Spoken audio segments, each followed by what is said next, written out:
With lockdown coming to an ease, many people find themselves interacting more in public, but people shouldn't think this means we're going back to normal, as people need to still practice safety measures to curb the spread of COVID.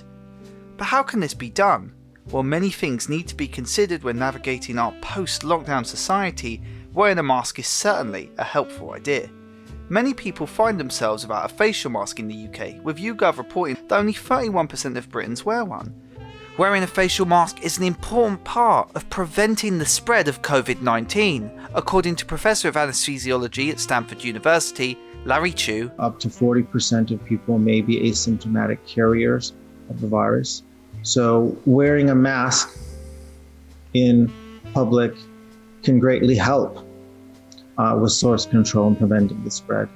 And senior researcher at Stanford University, Amy Price. So the reason that we wear masks is if I wear a mask, I don't wear a mask to protect myself.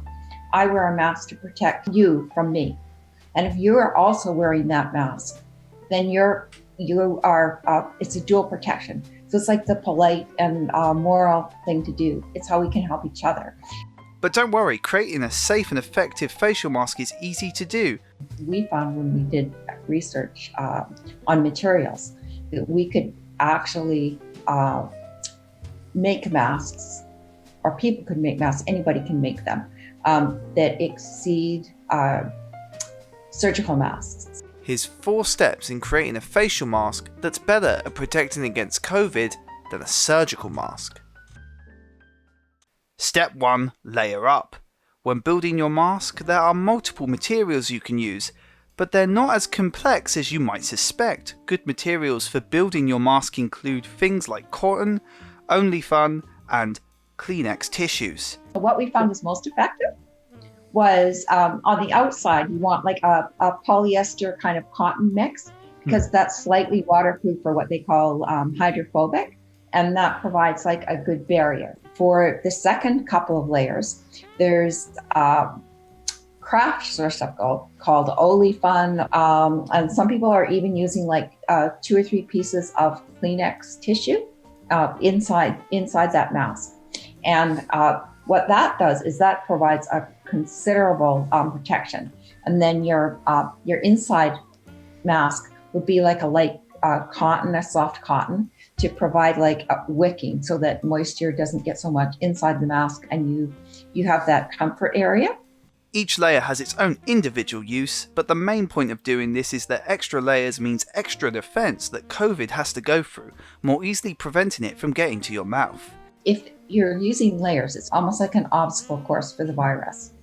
So it's going to go through one layer and it thinks, bingo, I got in. But then it's got another kind of material it has to work through. So then there's several layers, and each of them is providing a barrier in their own way. Step 2. Measure up. You'll want a mask that covers your face and nose. So I'm sure you've seen people in grocery stores and everywhere, and they're wearing the mask like this, nose sticking out or down, one side. It's not comfortable, so they, just take it off. Okay, that's not really helping. And so what you really want is you want a mask that is a little bit fitted through here. And people can make them themselves, putting like a pipe cleaner or something, or a piece of plastic in there, or a little bit of padding. So this part is covered and kind of flush against the face, and then tight, so right almost to the ears. The mask should not be too loose, but it also shouldn't be too tight. YouGov reported that 75% of non-mask wearers wearing masks are uncomfortable and difficult to communicate with. But the truth is, masks that are like that are not the ones you should be wearing. It's finding the balance between, can you breathe through this easily? Can you talk through your mask? Can you talk quickly even through your mask and walk quickly? Or are you straining to breathe? You really want that balance between, if it's too loose and you can see through it, then that anything can get through that. So you want it tightly woven enough so that it provides a barrier, but not so tight that you can't breathe through it. There's nothing that says you can't be safe and also comfortable. Charge up. Rub your mask for 30 seconds. No, I'm not joking. Rubbing your mask for 30 seconds with a material that generates static gives it a charge that helps ward off COVID-19.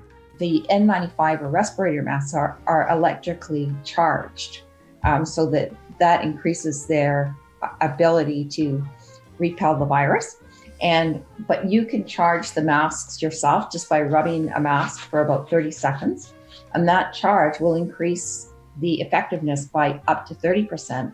It takes about 30 seconds and it will last all day. Step 4. Smarten up. There's more that needs to be done than just wearing a mask. Management of your mask is also a key part in keeping yourself and others safe.